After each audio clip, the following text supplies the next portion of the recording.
Bonsoir mesdames et messieurs. Programme transversal, la santé maternelle est aussi le programme de la vie parce qu'il s'agit de la santé de la reproduction. Ce programme est en proie à plusieurs barrières dont l'ignorance parce que tout est mal interprété, financière en raison des difficultés pour la prise en charge, géographique parce que des soucis d'accessibilité aux zones abritant les centres de santé, ainsi que la qualité et le soin pour tout ce qui vise les structures de santé, la prestation et autres. Il semble que l'enquête démographique et de santé EDS continue est essentielle pour la prise de bonnes décisions afin de rendre performant tout système sanitaire. C'est ce que va démontrer le docteur Tanognou, directeur coordonnateur du programme national de la santé de la mère et de l'enfant. Il est l'invité de notre santé. Bonsoir docteur. Bonsoir Victorien. Je rappelle que vous êtes médecin, gynécologue, obstétricien. Est-il normal qu'une femme meure à l'accouchement?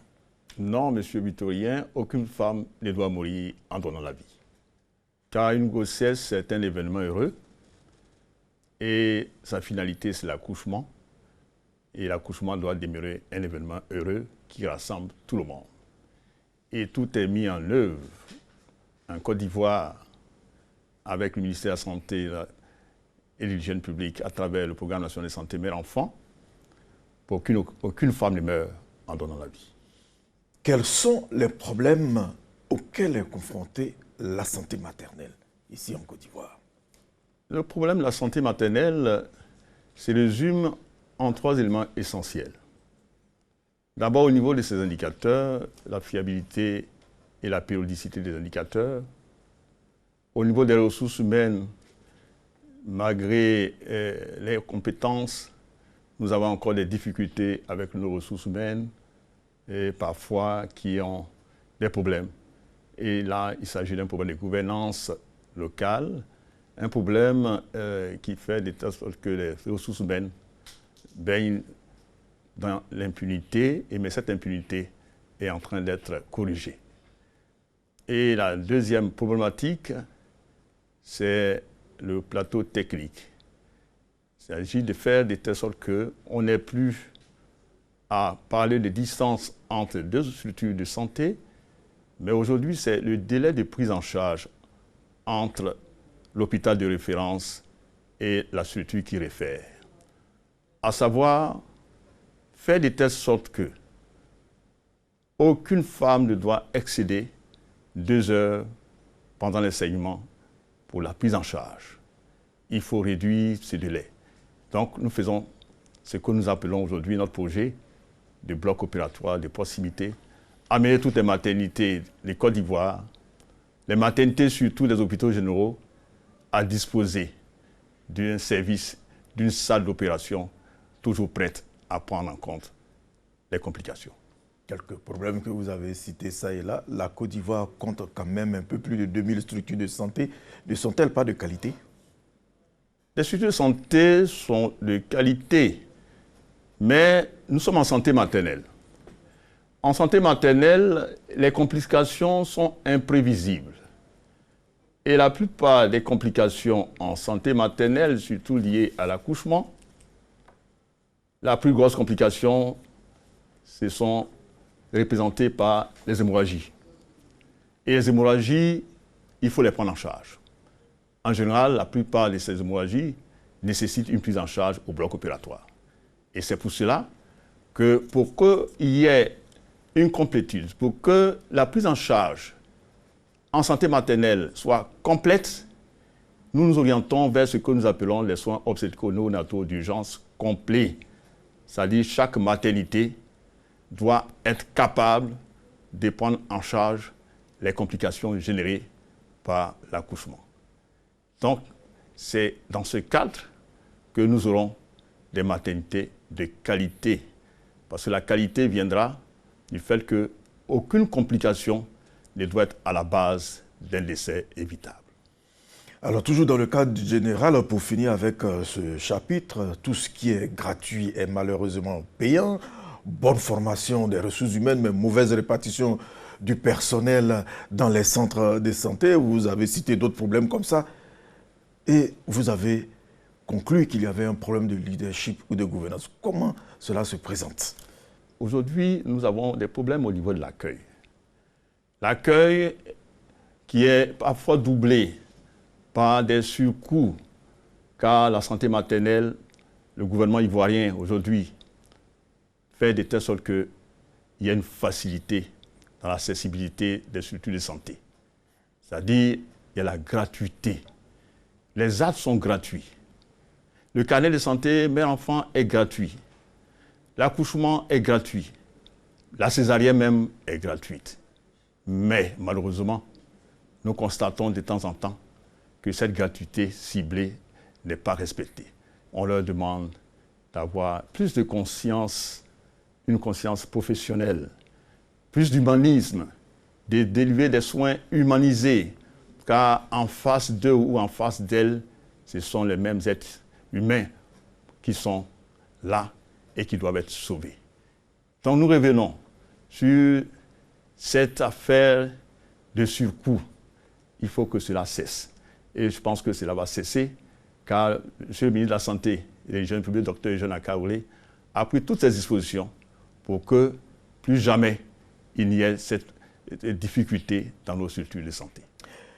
Les chiffres liés à la mortalité maternelle, néonatale et infantile dans le domaine de la santé sont alarmants.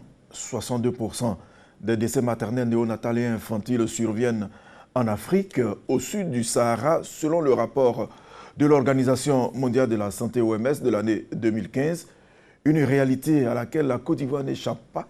614 décès sur 100 000 naissances vivantes.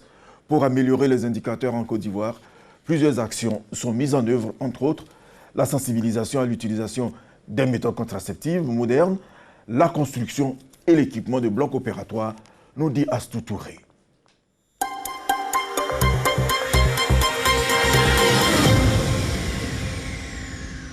On ne sait pas où on va. Il y a trop de maladies maintenant. Ça fait du bien de se faire tester parce qu'il faut savoir si vous êtes malade ou pas. Pour ne pas tomber enceinte, nous devons nous protéger. Ça nous apporte aussi des conseils.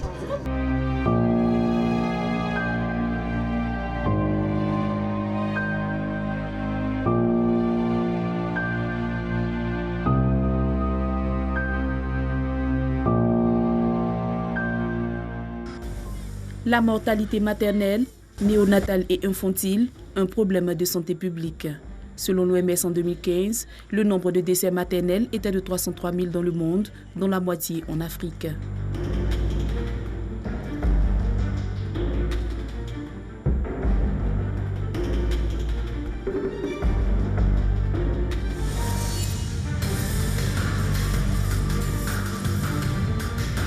En Côte d'Ivoire, 614 décès sur 100 000 naissances vivantes sont enregistrés.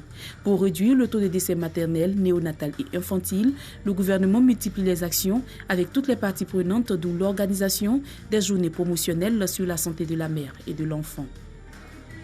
Sur cette place publique, différents stands sont dressés à l'occasion de la Journée mondiale de la contraception, couplée de la première édition des journées promotionnelles de la mère et de l'enfant. Assise dans une file d'attente, Rosa, comme la poignée de dames, attend impatiemment d'être reçue par l'infirmière. Ce matin, elle souhaite avoir une idée claire de son état de santé. Je suis là pour un dépistage du cancer du col de l'utérus. Nous sommes dans une association de quartier. Il faut savoir si vous êtes malade ou pas. Donc, se faire tester, ça te permet de connaître ta santé et bon, aller de l'avant, savoir s'il y a un problème ou pas. Comme elle, Sarah veut lever un coin de voile sur ce mal pernicieux qu'est le cancer du col de l'utérus et celui du sein. J'ai appris qu'il y a un dépistage du col de l'utérus. C'est pourquoi que je suis là. C'est important parce qu'on ne sait pas où on va. Il y a trop de maladies maintenant. Donc il faut venir pour voir son statut.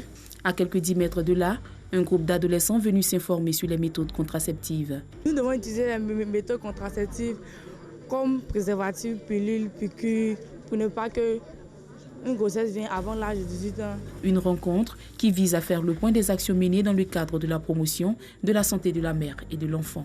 Nous sommes à un moment sans précédent dans la riposte nationale contre la mortalité maternelle néonatale et infantile. Les efforts en matière de réduction de la mortalité maternelle, néonatale et infantile sont constants et soutenus. Il s'agit du renforcement de la disponibilité et la fonctionnalité des blocs opératoires et la dotation des médicaments dans les établissements sanitaires. Il y a également eu le démarrage de la CEMU. Il y a également la gratuité des kits d'accouchement, de césarienne et de prise en charge des fistules obstétricales. Il y a également la gratuité des vaccins et soins pour les femmes enceintes et les enfants de 0 à 5 ans. Pour l'amélioration des indicateurs de la santé mère-enfant, les défis sont grands et les partenaires se tiennent auprès de la Côte d'Ivoire, malgré la Covid-19, pour faire des 614 décès pour 100 000 naissances vivantes un vieux souvenir. Bayer est un partenaire qui est en première ligne aux côtés de l'État ivoirien. Nous sommes particulièrement impliqués pour l'amélioration de l'accès aux services de planification familiale. Nous avons opté depuis 1979 au bien-être des populations, au bien-être de la famille, au bien-être du couple, mère et enfant. Donc pour atteindre nos objectifs, nous avons donc un ensemble de personnel. Nous avons un ensemble de logistique. Vous pouvez voir ici le camion mobile. Nous sommes donc installés à Abidjan, à Yamoussoukro, à Bouaké, à Korogo, à Man, à Bondoukou, un peu pour couvrir les 10 districts sanitaires que nous avons connus par le passé. Et dans ces structures-là, nous prenons en charge les femmes en âge de procréer, nous prenons en charge les adolescents, enfin les jeunes qui sont sexuellement actifs dans leur responsabilité en ce qui concerne la santé de la mère et de l'enfant. Le planning familial réduit de 20 à 30% les décès maternels. Malgré les efforts consentis, le taux d'utilisation des méthodes contraceptives reste faible. Pour rehausser le taux d'utilisation des méthodes contraceptives, les leaders communautaires, les guides religieux et les chefs de famille sont exhortés à soutenir la population féminine. Docteur, quel est le taux de décès maternels évitables aujourd'hui? Est-ce qu'on a vraiment un chiffre actualisé? Ce sont des chiffres qui ne sont pas actualisés, car ce sont des chiffres qui datent depuis 2012. Il faut rappeler qu'en Côte d'Ivoire, il n'y a eu que 3 enquêtes démographie de santé qui ont été réalisées. La première a été réalisée en 1994, qui donnait autour de 597 décès pour 100 000. La deuxième, en 1998, qui nous donnait un peu d'espoir. Nous sommes tombés à 541 décès pour 100 000 naissances vivantes. Et comme la Côte d'Ivoire s'était donné comme objectif de faire ces enquêtes-là tous les 4 ans, entre 2 enquêtes de l'enseignement général un peu de la population et de l'habitat, mais malheureusement, après l'enquête de 1998, jusqu'en 2012, il n'y a eu aucune enquête. Et c'est celle de 2012 qui est venue nous donner des résultats de 614 décès pour 100 000. Nous sommes aujourd'hui en 2020. Ces résultats ne reflètent pas l'effort consenti par le ministre de la Santé et de l'Hygiène publique, par les différents gouvernements. Justement, jusqu'à ces jours. Ça veut dire que ces indicateurs qui remontent à 2012 ne sont plus fiables. Ne sont plus fiables. C'est vrai, nous n'avons pas encore fait d'enquête. Nous sommes un pays responsable. Nous acceptons ces chiffres, mais ces chiffres sont dans un contexte à préciser, c'est depuis 2012. Et en 2020, 2021, la Côte d'Ivoire aura une boussole et que cette boussole permettra de nous juger. En clair, docteur, quel est l'impact de l'indicateur sur les stratégies, les interventions et moyens de lutte contre la mortalité maternelle? C'est essentiel, car quand on mène un combat dans le désordre, on ne peut pas aboutir à des résultats. Lorsque nous avons des indicateurs fiables, nous orientons nos stratégies. Lorsque les indicateurs ne sont pas fiables, les stratégies sont dispersées. Et c'est pour cela que vous voyez, nous avons beaucoup de partenaires qui nous appuient, mais tous ceux-là sont un peu découragés parce que nous n'avons pas de résultats. Comment se juger? Il faut juger non seulement l'État, juger les partenaires, parce que c'est des moyens importants qui donnent à la Côte d'Ivoire. Mais il faut quand même un jour avoir une boussole pour dire que ce que nous faisons a donné tel ou tel résultat. Donc aujourd'hui, nous avons l'appui de tous nos partenaires pour la réalisation de cette enquête démographique et de santé de routine. C'est ça, une EDS de routine, c'est une EDS continue.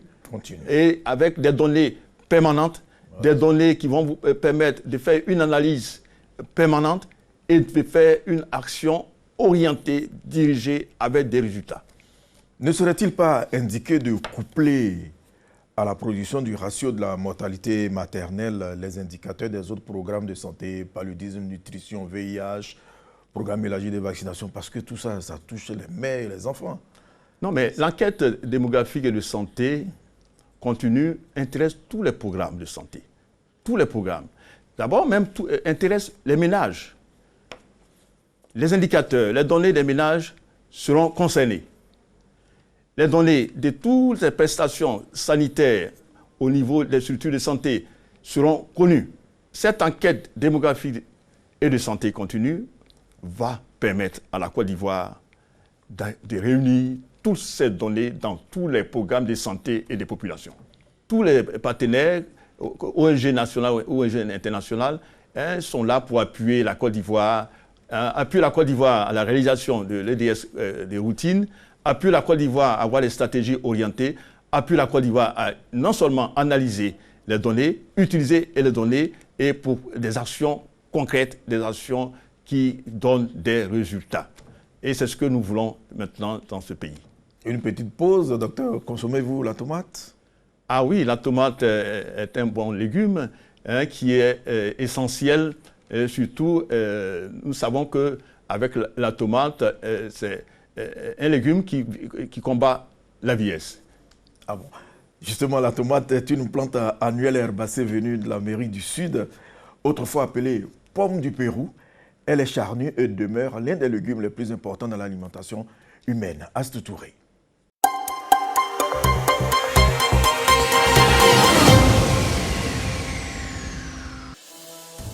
Elle se consomme frais ou transformé et c'est l'ingrédient de cuisine le plus consommé dans le monde. La tomate est une plante annuelle herbacée venue d'Amérique du Sud et autrefois appelée pomme du Pérou. La tomate est charnue et demeure l'un des légumes les plus importants dans l'alimentation humaine. La tomate est aigre, la tomate est salée, la tomate est grasse. Et donc, la tomate est bien rémunérable. Les os peuvent se déformer, comme les os peuvent se fracturer. Et donc, la tomate va permettre au corps de pouvoir se durcir, de pouvoir se renforcer, pour que la masse qui compose les os puisse être amplifiée. Dès lors, les membres, en général, les membres vont être solides. Les muscles vont se renforcer, vont devenir plus forts. Les nerfs ou les tendons, les ligaments vont se fortifier. Dès lors, l'appareil locomoteur devient plus utile. Et donc, on va pouvoir supporter le corps et les mains vont pouvoir travailler. Et donc, la tomate va être un aliment qui donne de la force. En même temps que cela va donner de la force, la tomate est un antibiotique. Le foie se nourrit de tomates afin de renforcer ses actions. Le foie va aider le corps à renforcer la défense, le système immunitaire. Et tout cela, la tomate peut contribuer à permettre au corps de s'immuniser contre les maladies infectieuses, dont le cancer. Oui, en consommant de la tomate, on va faire une prévention contre les cancers.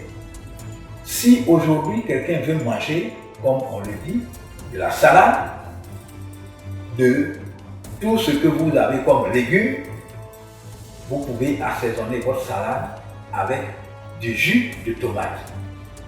Et je veux dire de la tomate naturelle, africaine, qui n'a pas été entretenue avec des engrais chimiques. Durant 3 ans, Population Service International, PSI, à travers un programme dénommé Projet Maverick, a sensibilisé et formé plus de 11 000 jeunes filles sur la santé sexuelle et reproductive. Objectif, donner aux jeunes filles de 14 à 19 ans les moyens d'améliorer leurs connaissances en santé sexuelle et reproductive. 2 communes d'Abidjan, à savoir Abobo et Adjamé, en ont bénéficié, nous dit Astou Touré.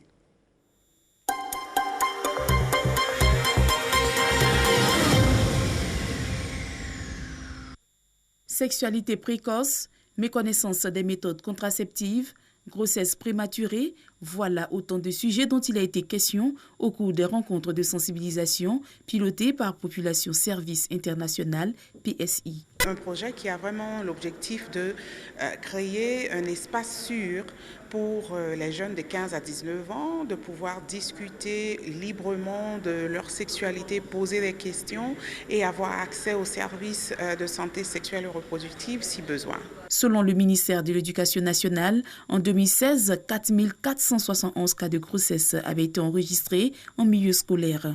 26% de filles sexuellement actives et 22% ont eu un enfant avant 18 ans. Nous avons sensibilisé ces filles au cours de l'année 2018-2019 et nous avons obtenu plein de 11 000 filles sensibilisées. Aujourd'hui, il faut dire qu'à ces jeunes, nous avons ajouté aussi les jeunes en situation de handicap, c'est-à-dire les jeunes filles malattendantes que nous avons également sensibilisées parlant de la méthode contraceptive. En Côte d'Ivoire, le taux de prévalence contraceptive est de 7,3%. Selon une étude menée dans le cadre du projet Maverick, piloté par PSI, les communes d'Abobo et d'Adjamé enregistrent de faibles taux d'utilisation de méthodes contraceptives. Le taux de prévalence de contraception était faible chez les cibles de 15 à 19 ans dans cette zone, c'est-à-dire à Adjamé et à Bobo. Et également, on avait moins de présence de partenaires à ce niveau-là. Donc, c'est ce qui a justifié le choix de ces 2 communes, à Bobo et à Adjamé. Nous sommes satisfaits de ce qu'on a pu enregistrer comme résultat à travers la mise en œuvre de ce projet essentiellement jeune. On a réussi vraiment à modifier les comportements en matière de santé de la reproduction des jeunes. On a renforcé les compétences de ces jeunes filles au niveau de l'éducation complète à la sexualité. Pour le directeur coordonnateur du programme de santé mère-enfant, cette initiative contribuera fortement à l'amélioration des indicateurs sur la santé de la mère et de l'enfant. Rappelons qu'en Côte d'Ivoire, 614 décès sont enregistrés pour 100 000 naissances vivantes. Docteur, la Côte d'Ivoire rompt avec le passé après la décision prise en Conseil des ministres. Quand aura lieu la première enquête démographique et de santé continue et avec quels moyens? Merci. Je voudrais profiter de ce plateau pour dire un grand merci au ministre de la Santé et des Jeunes Publics qui a eu ce courage de présenter cette communication en Conseil des ministres. Et merci à tout le gouvernement pour avoir adopté la communication en Conseil des ministres qui est désormais retient l'enquête démographique de santé comme l'enquête idéale pour pouvoir envoyer en Côte d'Ivoire des données, non seulement des données actualisées, mais des données qui pourraient être utilisées pour pouvoir agir et agir dans une orientation bien déterminée. L'enquête démographique et de santé continue en Côte d'Ivoire sera faite en 2021. Et nous sommes avec aujourd'hui nos partenaires, l'Institut national de statistique et les autres partenaires techniques internationaux. Nous sommes en train de mettre tout en œuvre pour que, avec la collaboration du ministère du Plan et du Développement, est-ce que cette enquête se fasse effectivement en août 2021. Donc, c'est une très bonne nouvelle. Bonne nouvelle pour nous, toute la Côte d'Ivoire. Bonne nouvelle pour le choix stratégique que la Côte d'Ivoire vient de faire. Et nous sommes sûrs qu'avec cette enquête, les résultats seront les résultats qui reflèteront tous les efforts que la Côte d'Ivoire a fournis depuis plus d'une dizaine d'années. 2021 n'est pas loin. Les financements sont-ils disponibles? La première des choses, il faut compter sur soi-même d'abord. Il faut compter sur soi-même et la Côte d'Ivoire est un grand pays qui peut compter sur elle-même et en tant que pays, il a des partenaires. De même que les partenaires l'ont toujours appuyé dans les efforts, dans tout ce qui se passe aujourd'hui en matière de santé, tous les partenaires sont prêts à appuyer la Côte d'Ivoire pour la réalisation de cette EDS de routine. Donc, il n'y a pas d'inquiétude. À ce niveau. Pas d'inquiétude. Alors, pour terminer, ce sera votre conclusion, au risque de nous répéter. Qu'est-ce que l'abandon de l'enquête démographique et de santé simple et l'adoption de l'EDS continue va apporter au système sanitaire ivoirien? Et ça sera votre conclusion. L'enquête démographique de santé continue en Côte d'Ivoire va permettre à la Côte d'Ivoire d'avoir des indicateurs comparables aux indicateurs des autres pays. Car nous avons longtemps souffert de cet indicateur non actualisé et qui fait qu'on n'a jamais réussi à apprécier autant d'efforts fournis dans le système de santé par le gouvernement ivoirien.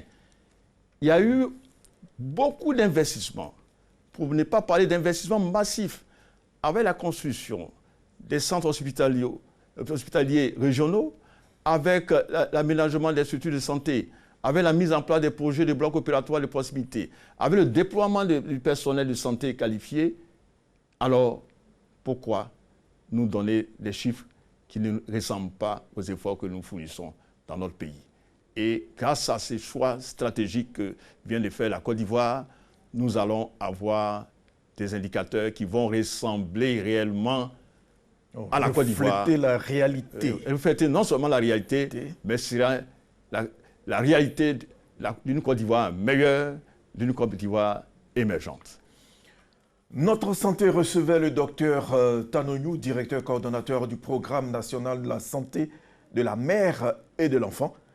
Il est venu nous rassurer sur la pertinence pour le système de santé ivoirien et qui abandonne l'enquête démographique et de santé simple pour l'adoption de l'enquête démographique de santé continue, histoire de rendre notre système sanitaire performant.